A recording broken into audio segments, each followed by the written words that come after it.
नमस्कार दोस्तों, तो कैसे हैं आप लोग। Good evening. और सब कुछ बढ़िया चल रहा है तो एग्जामिनेशन की तैयारी चल रही है ना। तो मैंने जो वीडियो बनाया था, क्या लगता है कि आपने उस वीडियो को देखा? तो प्लीज़ अगर आप नहीं देखे हैं तो प्लीज़ उस वीडियो को देखें जो मैंने एपिसोड 1 और 2 बनाया था। ठीक है, तो जो पहला चैप्टर हमारा रासायनिक समीकरण और हमारा जो था रासायनिक अभिक्रिया और समीकरण वाले पे था, और उसका मैंने 2 एपिसोड बनाया था। ठीक है, जो पहला जो बनाया था कौन सा, वो आपका जो दर्पण और जो प्रवर्तन पे जो हमारा टॉपिक था, तो मैंने कुछ चीज़ों को देख करके क्वेश्चन सोचा कि चलो केमिस्ट्री का पहले पूरा बढ़िया से बढ़िया से उस पर बना दे, उसके बाद फिर फिजिक्स का बना देंगे। और ताकि टाइम है, बच्चे उसको तैयार करके प्रिपरेशन रेडी करते रहे, प्रिपरेशन भी करते रहे, जिससे बच्चा और इजी वे में क्वेश्चंस को देख पाएगा, समझ पाएगा और फीडबैक भी जरूर दे पाए। तो बच्चों एक चीज ध्यान रखना कि वीडियो को आपने अभी तक, मैंने देखा कि अभी तक आपने नहीं देखा, प्लीज उस वीडियो को देखिए। बहुत ज्यादा आपके लिए वो हेल्पफुल होगा, आपके लिए मददगार साबित होगा। तो बच्चे क्या करना है, क्वेश्चंस को देखना है। ठीक है, और कोई भी अगर आपको त्रुटि लगता हो तो प्लीज अपनी त्रुटि को उसमें लिखिए, मेंशन कीजिए। और जब तक आप नहीं लिखोगे तब तक मुझे पता नहीं चलेगा, और जब तक पता नहीं चलेगा तो फिर कैसे हम उन सब सारी चीजों को, जो भी फॉल्ट है, मैं उसको दूर कर पाऊंगा। ठीक है, तो हमारे वीडियो को इन तक देखते रहें। चलिए आज का जो क्वेश्चन है, जो हमारा जो टॉपिक जो चलने वाला है, इस पे चलने वाला है, मैं आपको बताता हूं। यहाँ पर ये आपका सेकंड चैप्टर है। ठीक है, परीक्षा की तैयारी हो रही है यहाँ पर, और सेकंड चैप्टर हमारा है अम्ल क्षार और लवण से है। इसमें क्या करेंगे ना कि थोड़ा सा चैप्टर बड़ा है। ठीक है, तो चैप्टर बड़ा है तो मैं थोड़ा सा क्वेश्चन भी ज्यादा बड़ा होगा। ठीक है, तो मैंने इसमें क्या किया कि इसको 3 भागों में बांट दिया है। ठीक है, 3 भाग में बांटा है, तो 3, ताकि आपको क्वेश्चन भी आप आसानी से देख सके। ठीक है, और वीडियो को एंड तक देखें, जरूर लाइक कीजिए और सब्सक्राइब भी कीजिए बच्चे, क्योंकि आपके लिए बहुत ज्यादा इंपॉर्टेंट रोल निभाने वाला है ये वीडियो। ठीक है, और वीडियो को एंड तक देखिए। चलिए एक एक करके क्वेश्चंस को देखते हैं यहाँ पर। ठीक है, सेकंड चैप्टर आपका अम्ल क्षार और लवण है। यहाँ पर सबसे पहला क्वेश्चन आपके सामने में स्क्रीन पे, एक छात्र जांच प्रणाली में लिए गए सोडियम बाइकार्बोनेट के तनु विलयन में सार्वभौम सूचक यानी कि यूनिवर्सल इंडिकेटर होता है, उसकी कुछ बूंद को मिलाता है, तो निम्नलिखित में से वही बात है, निम्नलिखित या निम्नलिखित में से कौन सा रंग दिखेगा? नीला दिखेगा, हरा दिखेगा, नारंगी होगा, पीला होगा। तो इसमें से न नीला होगा, ठीक है, न इसमें नीला होने वाला है। ठीक है, ना आपको नीला होगा, ना नारंगी होगा, ना पीला होगा। वो होगा तो क्या होगा? हरा हो जाएगा। ठीक है, इसलिए ऐसा होता है। चलिए अगला क्वेश्चन हम देखते हैं जरा। उसके बाद हमारा क्वेश्चन यहाँ पर जो है, सेकंड नंबर क्वेश्चन है हमारा यहाँ पर कि निम्नलिखित में किस विलयन का उपयोग दीवारों की सफेदी करने के लिए किया जाता है? दीवारों की सफेदी यानी कि जो व्हाइट जो हम लोग देखते होंगे दीपावली के टाइम में, ये क्वेश्चन पहले वाले चैप्टर में भी था, तो आपको ध्यान होगा। तो इसमें हमारा कैल्शियम हाइड्रोकार्बोनेट होगा नहीं, यहाँ पर हमारा बी हो जाएगा, सोडियम हाइड्रोक्साइड होगा नहीं।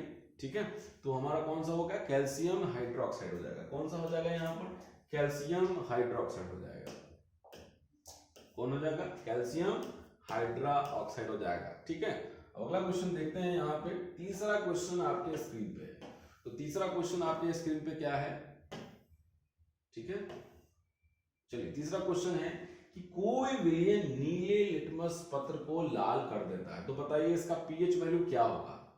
सोचो जरा, तब तक मैं आपको यहाँ पे बता देता हूँ यहाँ पर कि नीले लिटमस को क्या करता है? रेड कलर का करता है। ठीक है, तो ये तो होगा नहीं, क्योंकि ये क्षार का पीएच वैल्यू आ जाता है, पीएच जो मान है। ठीक है, 8 होगा नहीं, 7 तो नॉर्मल है, न्यूट्रल हो जाता है। यहाँ पर 5 ही जो होगा पीएच, उसका पीएच जो होगा, जो उसके नीले कलर को किस में बदल देगा?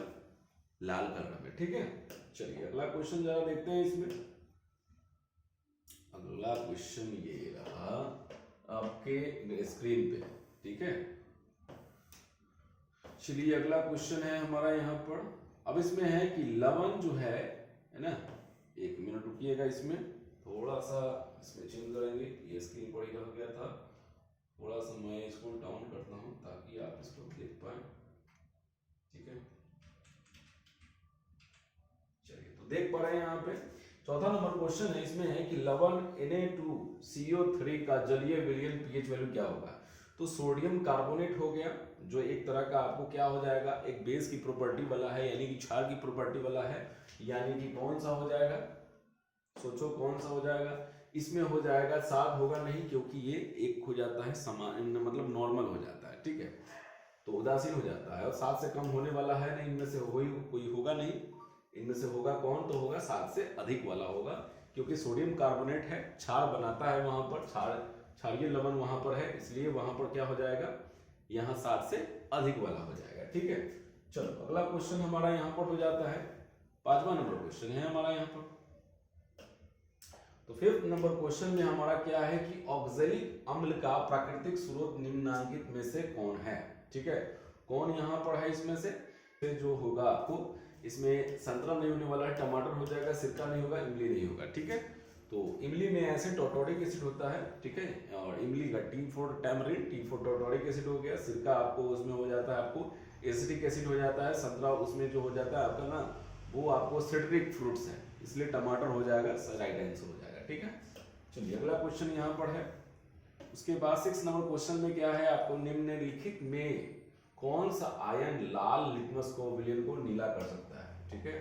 तो ये तो आपके लिए सिंपल है, अभी थोड़ा देर पहले देखा था कि नीला को लाल किया था, अब यहाँ लाल को नीला कौन करेगा, जो क्षार होगा, ठीक है, यानी कि जो OH माइनस आयंस देगा, ये वाला H प्लस का नहीं होगा, ये नहीं होगा, समझ के। चलिए तो उसके बाद यानी कि H प्लस जो देता है वो एसिड में देता है, ठीक है, तो यहाँ पर क्या होगा कि लाल लिटमस को जो है ना नीला कर देता है, तो नीला लाल जो हो जाएगा वो कौन से कलर में, नीला कलर में, यानी कि जो बेस जो होता है उसमें यानी कि क्षार होता है उसमें आपको OH माइनस आयन देता है, और ये आपको एसिड है तो उस वाले में होगा, इसलिए ऐसा जो होगा ऑप्शन बी जो हो जाएगा, ठीक है। अब अगला क्वेश्चन को देखते हैं यार यहाँ पर। चलिए अगला क्वेश्चन यहाँ पर है 7 नंबर में है हमारा यहाँ पर कि संगमरमर का रासायनिक सूत्र क्या है। ये तब तो ये आपके लिए बहुत इजी है, संगमरमर का आपको कैल्शियम कार्बोनेट होता है, ठीक है, कैल्शियम कार्बोनेट होगा, ऑप्शन ए हो जाएगा। मैग्नीशियम कार्बोनेट ये आपको इस तरह का ना BCD तो बिल्कुल भी नहीं होगा, ठीक है। चलिए अगला क्वेश्चन देखते हैं, इसके बाद में हमारा है 7 नंबर के बाद में 8वां नंबर क्वेश्चन है हमारा यहाँ पर। 8वां नंबर पे है चीनी का रासायनिक सूत्र क्या है। तो आपको मालूम होगा कि C12H22O11 हो जाएगा, यानी ऑप्शन सी। ये एसिडिक एसिड है, ये ग्लूकोज है, ये आपको जो हो गया ये कीटोन का यहाँ पर है, सॉरी अल्डिहाइड है, मेथनल है, ठीक है, मेथनल हो गया, ये तो होगा नहीं यहाँ पर, आपको सी ऑप्शन हो जाएगा, ठीक है। तो चलिए अगला क्वेश्चन जरा देखते हैं इसमें। 9 नंबर क्वेश्चन में है कि सोडियम कार्बोनेट का अणुसूत्र क्या है। सोडियम कार्बोनेट का अणुसूत्र यहाँ पर क्या हो जाएगा, सोडियम कार्बोनेट है तो यहाँ पर क्या होगा, यहाँ पर बाइकार्बोनेट नहीं है, समझ गए ना। बाइकार्बोनेट में क्या हो जाता है, उसमें हाइड्रोजन आ जाता है, अगर बाइकार्बोनेट रहता तो हाइड्रोजन आता, जो हाइड्रोजन यहाँ पर नहीं लिखा हुआ है यहाँ पे बाइकार्बोनेट, इसलिए ऑप्शन ए होगा, ये नहीं ये नहीं ये नहीं होगा, ठीक है। अगला क्वेश्चन हमारा यहाँ पे हो जाता है 9 नंबर के बाद 10 नंबर छूट गया देना, इसमें जो है ना इसके कारण फॉल्ट के कारण से, गड़बड़ी के कारण से ऐसा होता है, चलो कोई बात नहीं है। तो यहाँ पर देख लो, ये भी एक छूट गया। अगला क्वेश्चन है यहाँ पर स्क्रीन पे, सल्फ्यूरिक अम्ल का अणुसूत्र क्या है। ये तो आपको पता है H2SO4 होगा, ये आपको सब नहीं होगा, ऑप्शन बी हो जाएगा, ठीक है। अगला क्वेश्चन हमारा 11 नंबर है, और जरूर आप लाइक कीजिए और शेयर कीजिए, सब्सक्राइब करना ना भूले दोस्तों। नीला थोथा जानते हैं जिसको बोलते हैं, नीला थोथा होता है, ये देख लो नीला होता है ये वाला, ये क्या है, कॉपर सल्फेट, ठीक है, ये क्या हो गया, कॉपर सल्फेट हो गया, जो नीला कलर का आपको दिख पड़ा है यहाँ पर, तो समझ में आ रहा होगा यहाँ पे कॉपर सल्फेट और इंटू 7H2 हो जाता है, समझ गए। ये CuSO4 into 7H2, no CuSO4 into 7 वो तो सॉरी माफ कीजिएगा, यहाँ पर वो FeSO4 ना, थोड़ा सा ब्लू विट्रोल था वहां पे, 7H2O था, ये यहाँ पे हो जाएगा ये वाला नहीं होगा, समझ गए। तो ये अब 5H2 हो जाता है, ठीक है। चलिए अगला क्वेश्चन देखते हैं इसमें। उसके बाद 11 नंबर पे हो गया, उसके बाद देखते हैं अगला क्वेश्चन हमारा जो है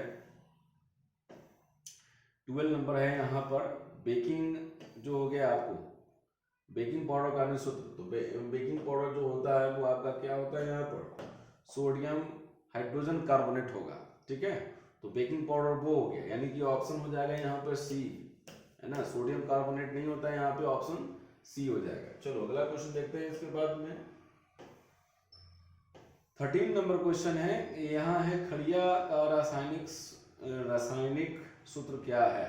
खड़िया यानी कि खड़िया, देखिए यहाँ पे जो बता रहा था, यहाँ पे खड़िया का रासायनिक सूत्र जो हो गया, खड़िया जिसको बोलते हैं क्या, यहाँ पर मैग्नीशियम कार्बोनेट होगा नहीं, कैल्शियम ऑक्साइड होगा नहीं, कैल्शियम कार्बोनेट हो जाता है, ठीक है। कैल्शियम क्या हो जाएगा, कार्बोनेट, आपका ऑप्शन सही होगा। क्यों होगा, पहले इसकी जानकारी पहले मैं आपको देखो।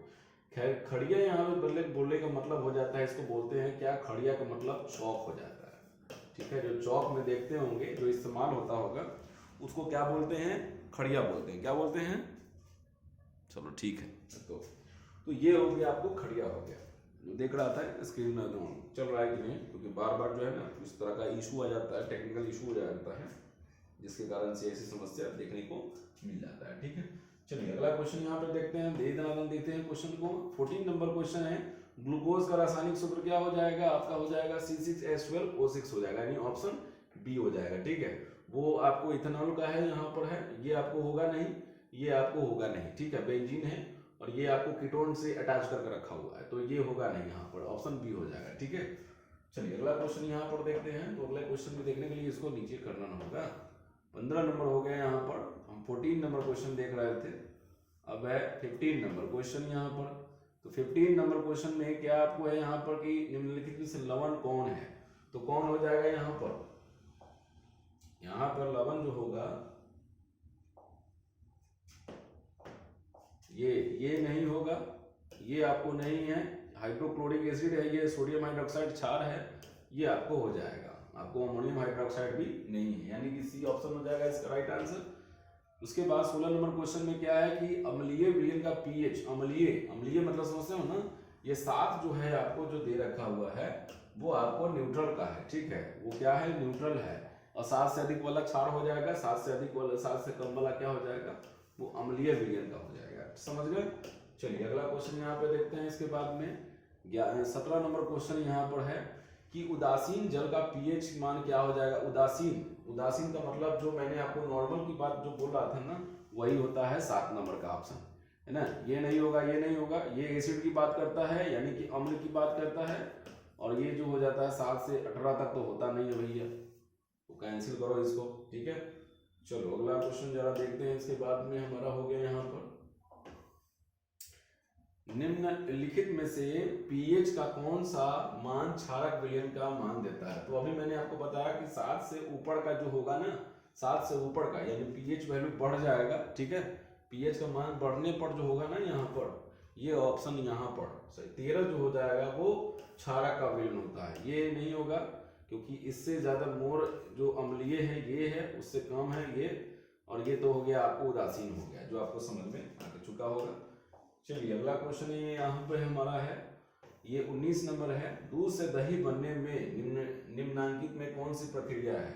अपघटन, प्रकाश संश्लेषण, किण्वन जिसको फर्मेंटेशन बोलते हैं, उत्सर्जन, ये आपको सी हो जाएगा। कौन सा हो जाएगा, सी। उत्सर्जन होगा नहीं, प्रकाश संश्लेषण थोड़ी, अपघटन थोड़ी होता है, अपघटित थोड़ी होता है, वहां पे किण्वन हो जाता है, ठीक है, इसको क्यों करना है। चलिए अगला क्वेश्चन हमारा 20 नंबर क्वेश्चन है, इसमें है कि लिटमस विलयन में बैगनी रंजक, है ना, बैगनी रंजक होता है जो निम्न में किससे निकाला जाता है ना।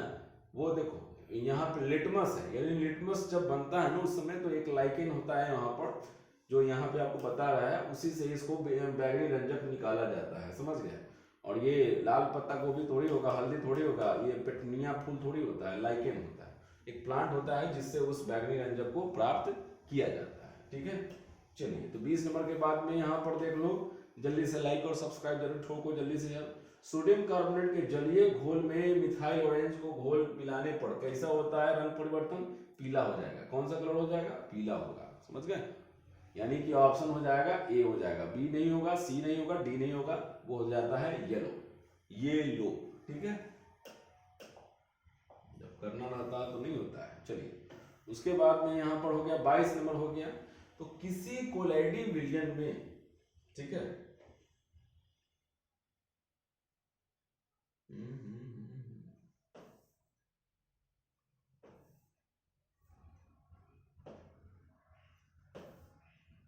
यहाँ है किसी कोलाइडी विलयन में, यहाँ पर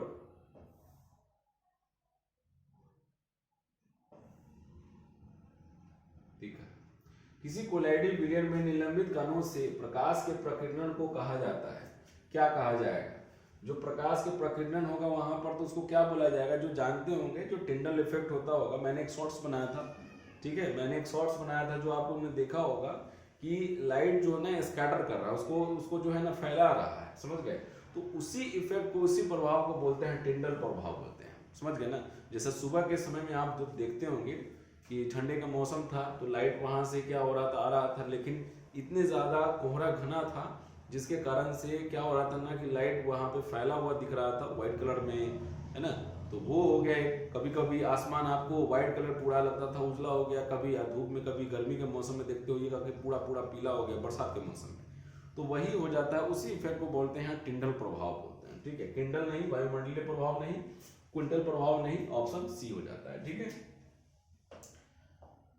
चलो ठीक है। उसके बाद में यहाँ पर हो गया 23rd नंबर हो गया, तो हमारे शरीर का पीएच कितने परास के बीच कार्य करता है? जो 7.0 से लेकर के 7.8 तक होता है। इसमें होगा नहीं, क्योंकि इसमें आदमी, इसमें जो है ना बहुत हालत खराब हो जाएगा, है ना? ये सब होगा नहीं, ये सब होगा नहीं, ठीक है? चलिए, उसके बाद में होगा 24 क्वेश्चन नंबर है हमारा। 24 में हमारा क्या है? कोई विलयन का लाल लिटमस को नीला कर देता है, उसका पीएच मान। फिर से वही चीज है कि मैंने थोड़ा थोड़ा सोचा कि चलो वैल्यू अलग अलग करके देते हैं, तो इससे क्या होगा कि बच्चे भी सोच पाएंगे बहुत सारी चीजों को, ठीक है? तो कोई विलयन लाल लिटमस को नीला कर देता है, यानी लाल को कैसा कर देता है? नीला। लाल को क्या कर देता है? नीला, मतलब क्षार, यानी कि ऑप्शन 10 ये होगा नहीं। सब के सब अम्लीय प्रवृत्ति का है, इसलिए ऐसा नहीं होगा, ठीक है? चलिए, तो अगला क्वेश्चन हमारा देखते हैं। अगला नेक्स्ट क्वेश्चन हमारा क्या है? 25 नंबर क्वेश्चन में क्या है कि निम्नलिखित में कौन सा एक अम्ल है? कौन हो जाएगा बताओ तो? Nitric acid. जो ऊपर के ऊपर में, यानी ये वाला, ये होगा नहीं, सबके सब क्षार है, ठीक है? सबके सब क्षार यहाँ पर है। अगला क्वेश्चन हम देखते हैं यहाँ पर, तो 26 नंबर क्वेश्चन में क्या है कि निम्नलिखित में कौन भस्म नहीं है? यानी 3 इसमें ऑप्शन जो होगा वो सबके सब भस्म होगा, और एक जो होगा अम्ल होगा, ठीक है? या उदासीन हो सकता है, तो इसलिए सबके सब ये अम्ल है, सॉरी ये क्षार हो गया, ये भी है, ये भी है, ये उदासीन है, ठीक है? यहाँ जो है उदासीन है, तो ये आपका नहीं है, बाद बाकी सबके सब यहाँ पे भस्म है, ठीक है? चलिए, अगला क्वेश्चन देखते हैं। उसके बाद में 27 नंबर हमारा क्वेश्चन है यहाँ पर। 27 नंबर क्वेश्चन इसमें है, निम्नांकित में से कौन लवण है? ठीक है, कौन लवण है?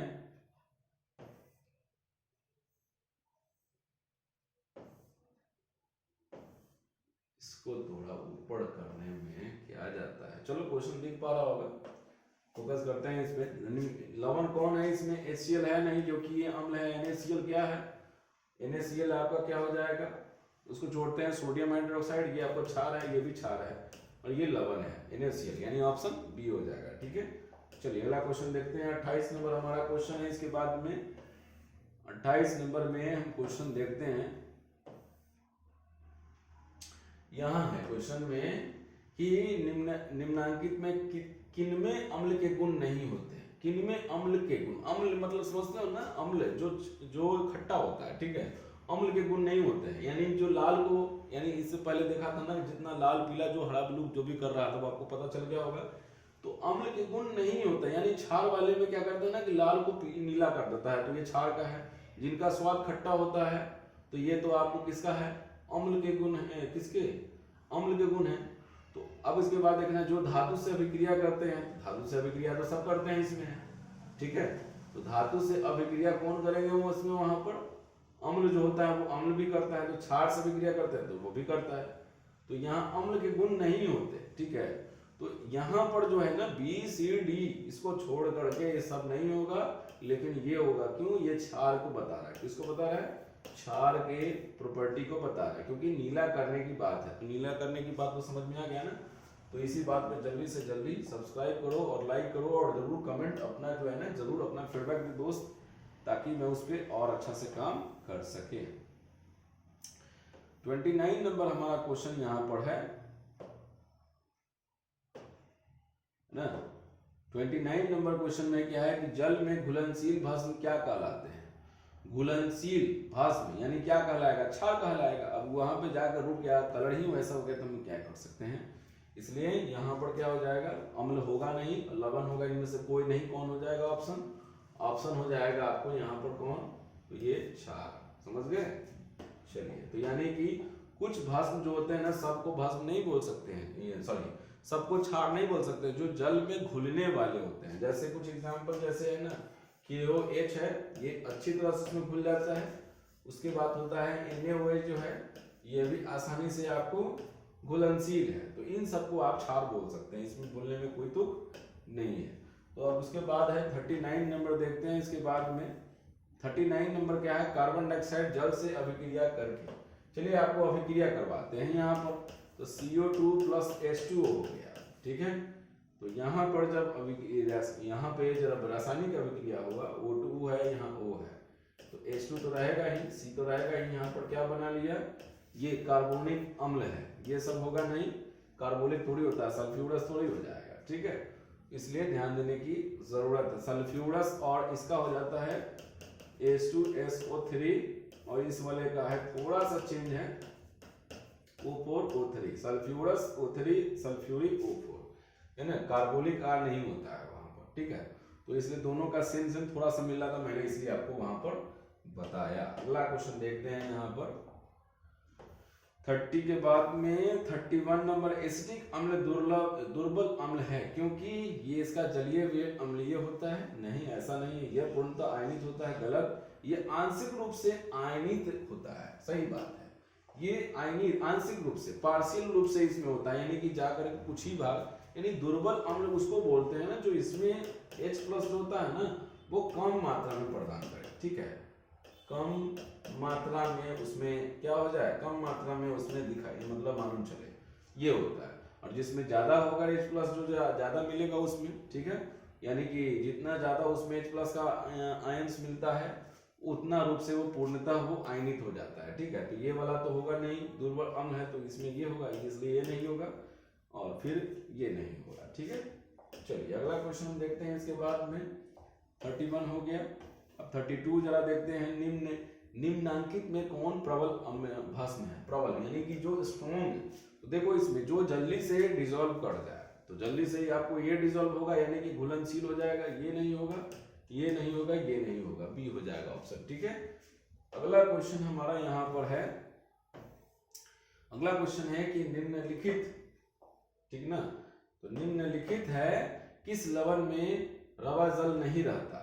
रवा जल यानी कि उसमें वाटर का प्रेजेंटेशन नहीं रहता, तो क्या लगता है, नीला थोथा देखे हैं ना, अभी थोड़ा देर पहले नीला थोथा की बात हुआ था, तो कितना होता है, CuSO4 × 5H2O होता है, ठीक है। बेकिंग सोडा जिप्सम का होता है CaSO4 ना × 2H2O, ये हो गया। और धोने वाला सोडा, धोने वाला सोडा किसको बोलते हैं, बेकिंग सोडा हो गया, यानी NaH आपने लिखवा ही दिया। और धोने वाला सोडा जो हो गया Na2CO3 × 10H2। तो आप समझ में आ गया ना, इसमें वाटर का प्रेजेंटेशन आपका नहीं है, इस वाले में, इस वाले में वाटर का प्रेजेंटेशन नहीं है, तो रवा जल नहीं रहता है, यानी बेकिंग सोडा में नहीं रहता है, इसलिए ऑप्शन बी हो जाएगा। और इन सब में वाटर का प्रेजेंटेशन होता है, इसलिए A-C-D नहीं होगा। चलिए समझ गए। चलिए अगला क्वेश्चन देखते हैं। इसके बाद में 34 नंबर क्वेश्चन है, तो निम्नलिखित, निम्नांकित में, या निम्नलिखित हो या निम्नांकित हो, अम्लीय ऑक्साइड कौन है इसमें। तो कैल्शियम ऑक्साइड ये है, ये आपका क्षारीय प्रॉपर्टी का है, ठीक है। मैग्नीशियम वही चीज है, सोडियम ऑक्साइड वही चीज है, यानी बच गया कौन, सी। ये सब क्षारीय मतलब क्षारीय ऑक्साइड है, ठीक है।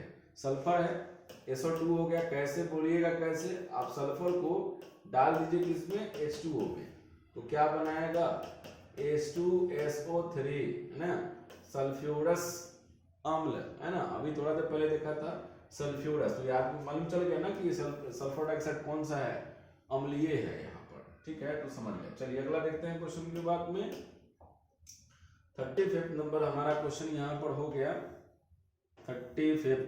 चलिए 35 है, यहाँ पे 35वां नंबर क्वेश्चन है। देखिए भास्मिक ऑक्साइड हो गया, यानी भास्मिक क्या होगा, जो आपको जो है ना मेटल के साथ में यानी कि धातु के साथ में रिएक्शन होगा।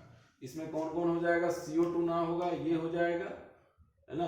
भास्मिक यानी कि सब के सब क्या है, अम्लीय ऑक्साइड है, समझ गए।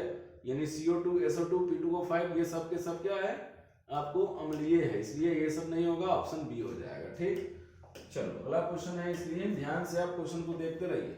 सारे क्वेश्चन इसमें मैंने इसलिए सोच के बनाया है ताकि बच्चे को बहुत लाभ पहुंच सके और बच्चे उस पर क्या कर सके, गौर करके अपने क्वेश्चन को देख करके एग्जामिनेशन की तैयारी अच्छे से कर पाए, इसलिए एग्जाम की तैयारी हो रही है। चलिए ये एग्जाम की तैयारी वाला एपिसोड है, इसमें सिर्फ एग्जाम की तैयारी मैं क्या करता हूँ ना कि पूरा एक सीक्वेंस ही बना देता हूँ एग्जाम की तैयारी। तो बिहार बोर्ड की एग्जाम की तैयारी, CBSE बोर्ड की एग्जाम की तैयारी, तो उसमें अच्छे से बच्चे और परफॉर्म कर पाएंगे। ठीक है, जरा देखते हैं। तो मैं यहाँ से नोटिस एक डाउन कर लेता हूँ यहाँ पर, ताकि उसका एक बढ़िया से एक क्या करते हैं, नेम ही डाल देते हैं उस फाइल में डाल देंगे। ठीक है, चलिए यहाँ पर है सोडियम सल्फेट का जलीय विलयन। तो सोडियम सल्फेट क्या होता है, यहाँ पर Na2SO4 हो गया, ये सोडियम सल्फेट। तो क्या हो जाएगा यहाँ पर, ये यहाँ पर उदासीन तो होगा, यहाँ पर उदासीन, यहाँ पर जो है ना क्षारीय होगा, ये नहीं होगा, अम्लीय होगा, ये नहीं होगा, उदासीन होगा। पूछो कैसे, जैसे H2SO4 में जैसे ही हम Na को डालते हैं तो यहाँ पर रिएक्शन हो जाता है। ठीक है, रिएक्शन करने पर यहाँ पर क्या बनेगा, H2 गैस यहाँ पर लिबरेट कर जाएगा। बात समझ रहे हो ना। तो ये जो क्या हो गया, यहाँ से ये पूरा का पूरा जो हो गया आपको जो था यहाँ पर ये एसिडिक मतलब स्ट्रॉन्ग है, और ये आपको क्या है, ये भी स्ट्रॉन्ग तरह से है, इसलिए वहां पर क्या हो जाएगा, क्षारीय होगा नहीं, वो उदासीन हो जाता है। ठीक है, चलिए अगला क्वेश्चन हम जरा देखते हैं। इसके बाद में 37 नंबर क्वेश्चन है। तो 37 नंबर में क्या है, आर्हेनियस। तो आर्हेनियस क्या होता है ना कि जब जैसे ही आपको वाटर में मतलब जल में OH माइनस देगा तो जलीय विलयन में ये क्या हो जाएगा, यहाँ पर क्षारीय की बात हो जाती है।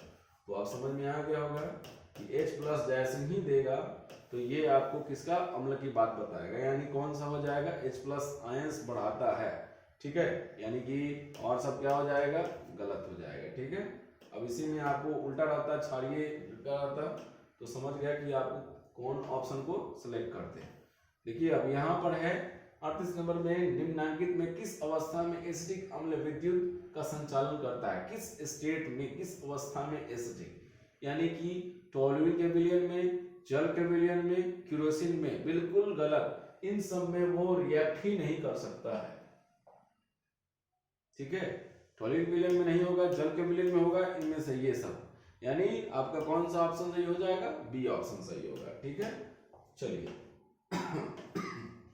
उसके बाद यहाँ पर है कि जलीय विलयन में एसिटिक अम्ल का यहाँ आयतन है ना, जलीय विलयन में एसिटिक अम्ल का आयतन क्या होगा, यहाँ पर ऑप्शन में है नहीं होता है, आंशिक रूप से होता है।